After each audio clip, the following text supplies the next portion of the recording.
भीषण रक्तपात हुआ कि उस रक्तपात से सम्राट अशोक का हृदय द्रवित हो गया। जब द्रवित हो गया तो वो काफ़ी मानसिक रूप से पहले तो परेशान रहने लगे। अब क्या करूं, इतना रक्तपात देख के उनकी शांति भंग हो गई, उनका मन विचलित हो गया, परेशान होने लगे। तो ऐसे में एक भिक्षु थे, उनका नाम था मोगलिस्पुतिस। देखिए, इतने बड़े साम्राज्य में मगध साम्राज्य इतना बड़ा विशाल था वो कि हमारी मगध साम्राज्य में चीन का भी बहुत बड़ा पार्ट आता था, समझ रहे हैं। ये बर्मा, नेपाल, भूटान, ये पूरा होते हुए चीन का वो बहुत बड़ा पार्ट आता था। हमारी सीमाएं ईरान इराक से लगती थी, लेकिन ये छोटा सा कलिंग देश यहाँ पर अपना स्वतंत्र सत्ता जमाए हुए था। और क्यों? अपने केवल साहस के बल पे। क्यों? क्योंकि भगवान बुद्ध के धम्म को मानने वाले लोग थे कलिंग के लोग। कलिंग के लोग टोटल बौद्धिस्ट थे और भगवान बुद्ध को मानते थे, और भगवान बुद्ध के विचारों पे चल के उनके शीलों को अपनाएगा। जो तो जानते हैं कि वो शेर की तरह तो रहेगा। भगवान बुद्ध का जो संघा है वो सावक संघा कहा जाता है। सावक माने शेर का बच्चा। तो पंचशील का पालन करने का तो सभी को कहा जाता है, लेकिन डरपोक होने का किसी को नहीं कहा जाता है कि आप कायरता से जीजिए। क्योंकि शीलों का पालन करके आप मन से मजबूत होते हैं, मन के ऊपर आप विजय प्राप्त करते हैं। और असली विजय आपकी तभी होती है जब बाहर की दुनिया में नहीं, अपने आप पर, अपने काम, क्रोध, मद, लोभ, इस पर जब आप विजय प्राप्त करते हैं तो आप वीर होते हैं, महावीर होते हैं, है ना। तो भगवान बुद्ध के धम्म को मानने वाला कलिंग, जब उसके ऊपर, उस समय वहाँ का शासक थे, पद्मनाभन नाम था उनका, तो उनके ऊपर जब आक्रमण हुआ और वहाँ पर कलिंग के सारे सैनिक मारे गए। चूँकि इनकी सेना बहुत ज़्यादा थी सम्राट अशोक की। अब मगध साम्राज्य एक विशाल साम्राज्य था और विशाल सेना थी, तो इनकी सेना के सामने वो मगध के कलिंग के वीर टिक नहीं पाए। तो वो जब मारे जाते हैं तो सम्राट पद्मनाभन ने ये आह्वान किया अपने देश के नागरिकों से कि ये नागरिकों, अपनी मातृभूमि की रक्षा के लिए सामने आओ। कलिंग के वीर मारे जा चुके हैं, इसलिए सभी नागरिकों से उन्होंने आह्वान किया कि हथियार उठाओ, अपनी मातृभूमि की रक्षा करो। और इस प्रकार सभी ने अपना अपना हथियार उठाया और सेना से लड़ते हुए सारे लोग मारे गए। इस प्रकार का युद्ध भी इतिहास में कहीं हुआ नहीं। तो इतना रक्तपात हुआ, इतना जनहानि हुई कि सम्राट अशोक का हृदय विचलित हो गया। वो मानसिक रूप से परेशान हो गए उस खून की नदी को देख के। और ऐसे में उनको मोगलिस्पुतिस एक भिक्षु मिलते हैं, और जब मिलते हैं तो उनको भगवान बुद्ध के धम्म का ज्ञान कराते हैं। तो भगवान बुद्ध के बारे में जब वो सुनते हैं तो उनको बड़ा शांति मिलती है। और ये उनको बड़ी पश्चाताप इसलिए खाए जा रही थी कि मोगलिस्पुतिस भगवान बुद्ध के धम्म के बारे में बताए, और वो लोग बौद्धिस्ट थे जो मारे गए कलिंग वाले। तो मन में इतना मतलब एक ग्लानि पैदा हो कि मैंने कितने अच्छे लोगों पर मैंने मतलब उनकी मैं हत्या कर दिया। तो लास्ट में वो 10 दिन का कार्यक्रम करते हैं।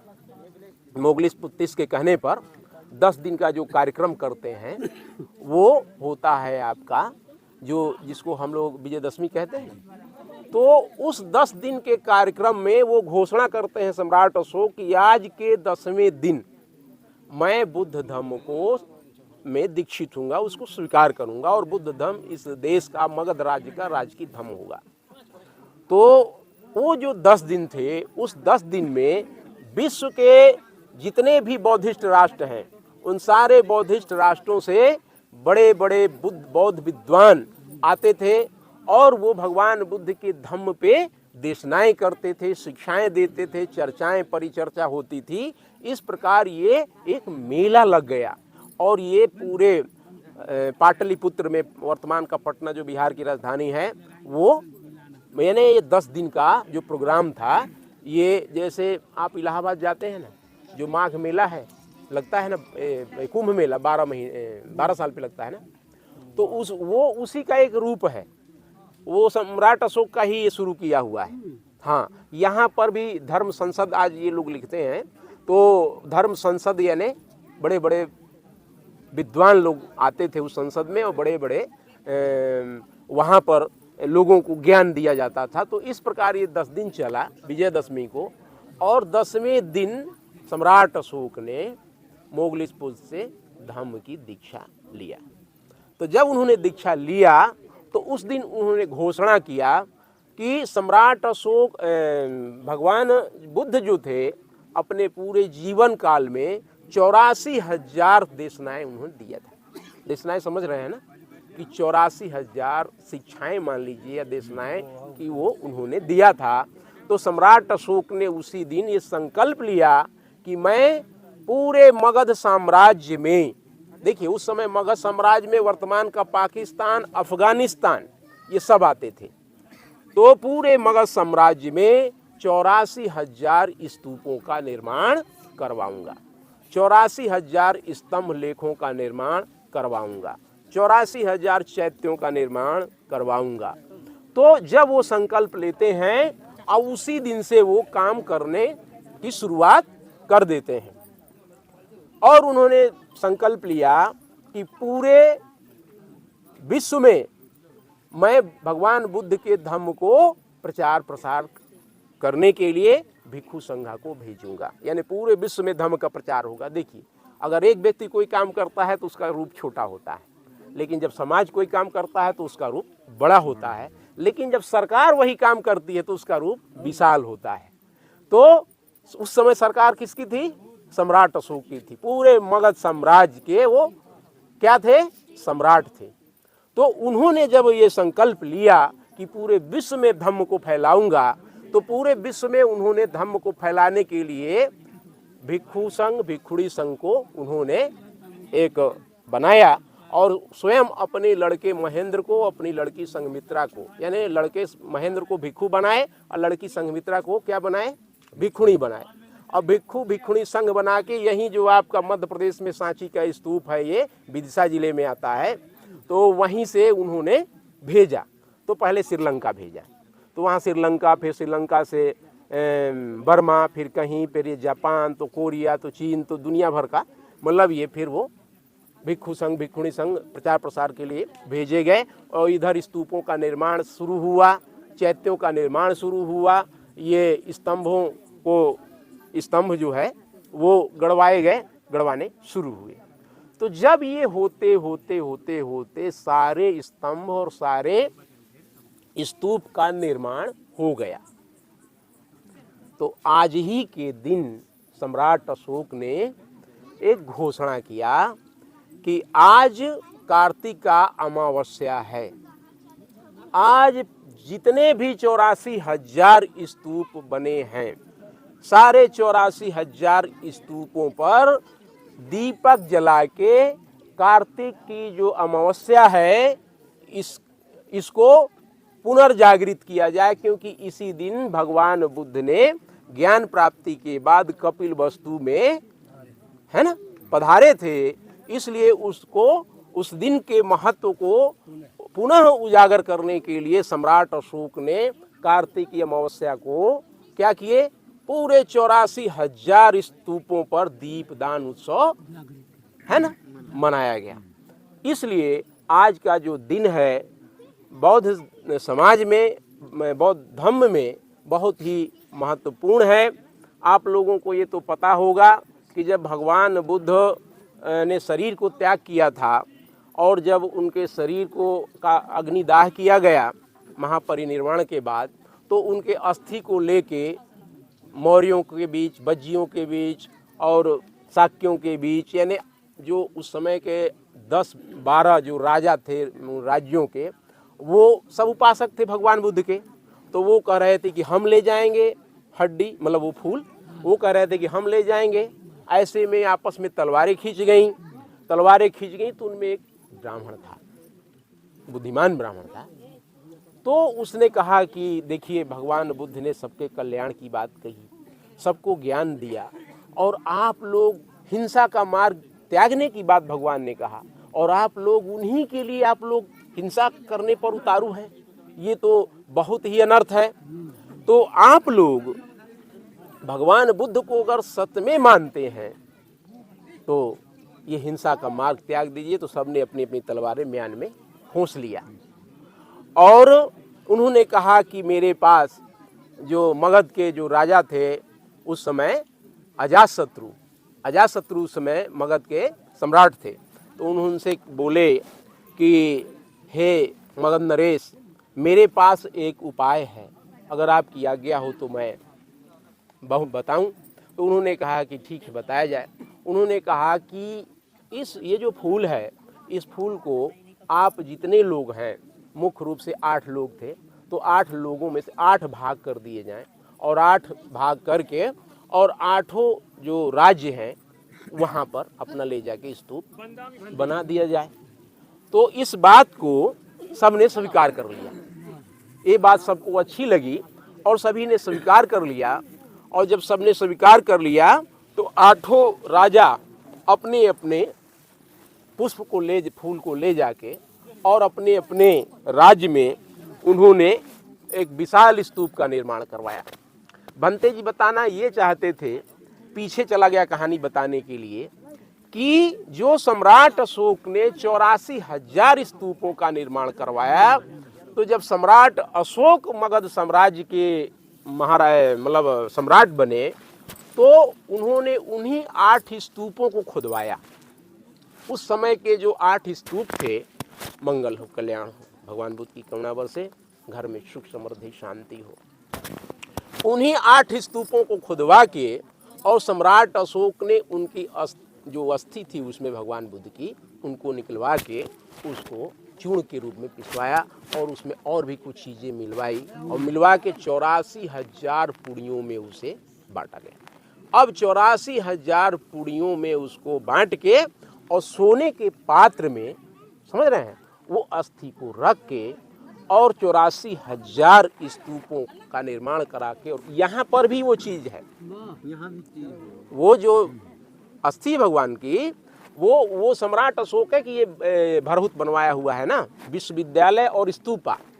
तो यहाँ पर भी वो चीज़ है, अब चाहे अंदर गड़ी हो चाहे लोग उखाड़ के ले गए हों, है ना, वही कह रहे हैं। तो यहाँ पर भी, तो इस प्रकार से यही बात बताने के लिए मैं पीछे चला गया था कि वो जो 8 स्तूप थे 8 राज्यों के, जैसे शाक्य हो गए, है ना, और मगध के मौर्य हो गए, पिपली बन वाले, है ना, कुछ मल्ल हो गए कुशीनारा के, वज्जी हो गए, है ना, और महारानी प्रजापति गौतमी ये कोली वंश की थी, कोली राजा हो गए।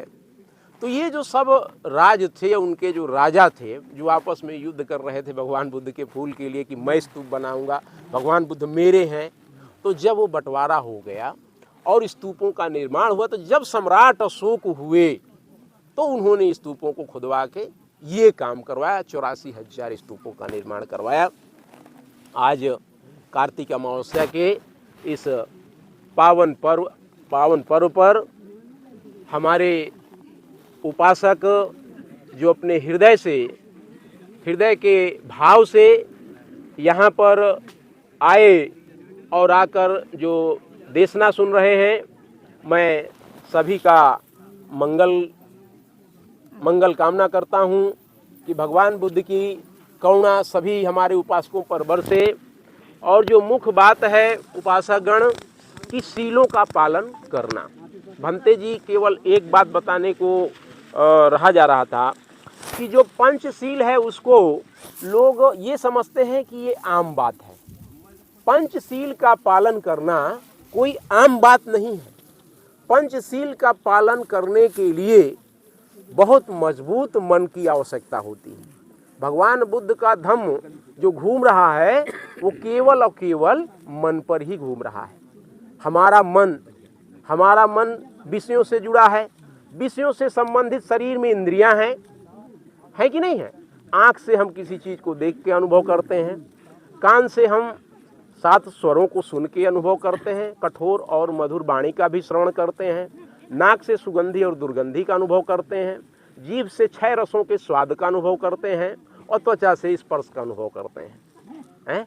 तो ये जो हमारे विषय हैं, इंद्रियां हैं, और वो विषय, हर इंद्री का अपना एक विषय है, और जो 5 इंद्रियां हैं वो पांचों इंद्रियों का विषय है, और विषय में ही इंद्रियां ये भटका देती हैं। और भटकने वाला कौन है? भटकने वाला इंद्री है, भटकाने वाला कौन है? भटकाने वाला मन है। ठीक है, भटकाने वाला मन है कि हमारा मन हमारे बुद्धि को विषय वासनाओं में फंसा देता है। तो सीलों का पालन करना, और सीलों के पालन का एकाएक तो आदमी सीख नहीं जाएगा कि पंचशील का पालन करने का अभ्यास एकाएक तो आदमी सीख नहीं जाएगा। तो वो जो अभ्यास करने के लिए भगवान ने कहा कि करत करत अभ्यास के जड़मत हो तो सुजान, और असरी यावत जात ही सिल पर परत निशान। तो जो अभ्यास है वही सबसे बड़ा आचरण है।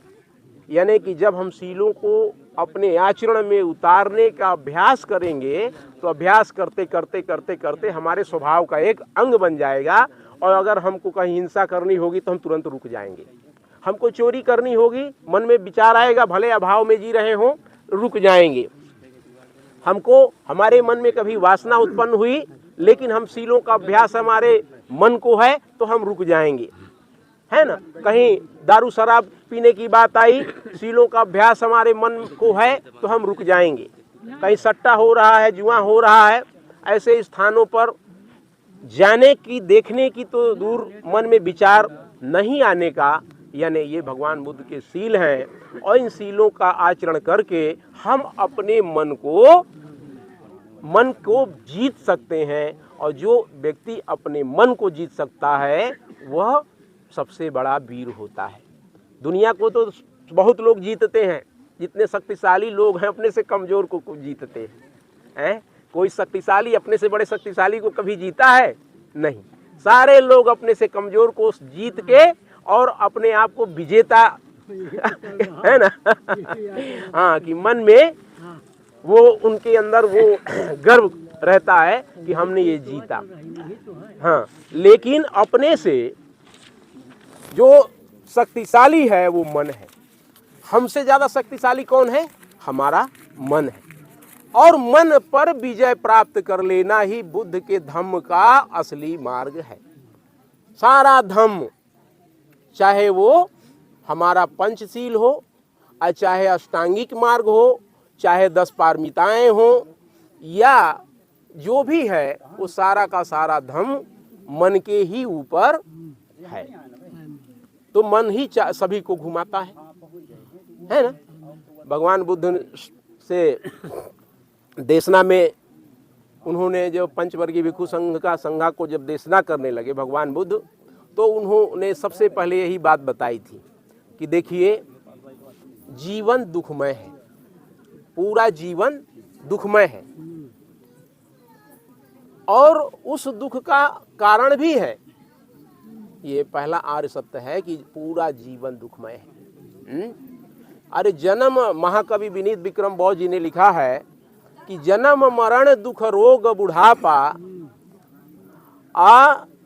मीत वियोग अब विपरीत मिलापा।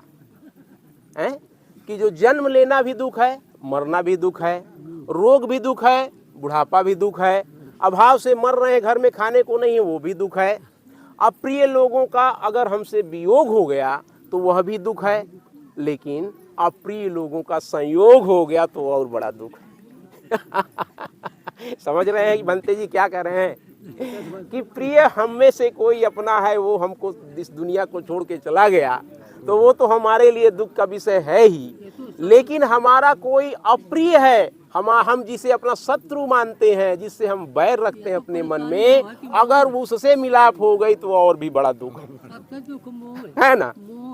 तो वही चीज भगवान ने कहा है कि मीत वियोग विपरीत मिलापा, जन्म मरण दुख रोग बुढ़ापा, अमीत वियोग विपरीत मिलापा। तो यही चीज उन्होंने बताया है। तो अनेकों प्रकार का दुख है, लेकिन दुख दूर करने का अष्टांगिक मार्ग बता रहे हैं कि दुख दूर करने का जो 4 आर्य सत्य भगवान ने बताया है कि दुख दूर करने का जो साधन है वो इसी शरीर में संभव है ना। यानी सारा जीवन दुखमय है, पहला आर्य सत्य है। दूसरा आर्य सत्य है कि इस दुख का कारण है। तीसरा अर्थ सत्य है कि दुख दूर करने का जो उपाय है वो इसी शरीर से संभव है। और चौथा अर्थ सत्य है कि दुख दूर करने का जो उपाय है वो अष्टांगिक मार्ग है। जिस मार्ग पे चल के अपने दुख को मनुष्य दूर कर सकता है तो वो है अष्टांगिक मार्ग, उसमें वो सम्यक दृष्टि पहला है। तो सम्यक दृष्टि का मतलब है कि संसार में, इस प्रकृति में हम जो देख रहे हैं उसको उसी रूप में माने। अंग प्रथम गहि सम्यक दीठी, जस देखई तस देखई सीठी। कि संसार में जो वस्तु, जो प्रकृति में वनस्पति है, जीव है, मैं जो भी चीज है, जिस रूप में दिख रहा है उसे उसी रूप में देखना है और उसी रूप में जानना है और उसी रूप में मानना है। यानी ये नहीं कि दिख तो रहा है गोबर, अब मानते भगवान है। अरे गोबर किसी जानवर का लीद है, वो भगवान कैसे हो सकता है? हैं?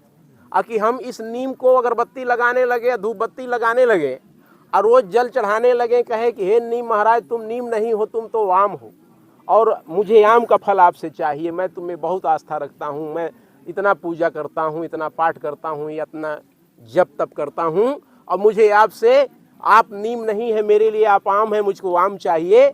तो प्रकृति की व्यवस्था ये कहती है कि जीवन में आपको आम नहीं मिलेगा, चाहे आप सर रगड़ के मर जाइए। लेकिन यह नीम की जिस प्रकार पत्ती होती है, नीम का जो फल होता है वही मिलेगा, इसे आम नहीं मिलेगा।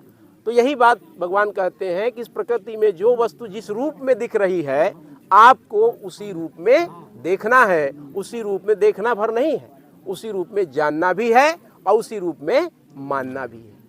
इसीलिए कहते हैं कि पाथर पूजे हरि मिले तो मैं कबीर ने लिखा है कि अगर पत्थर को पूजने से भगवान मिल जाए, हैं?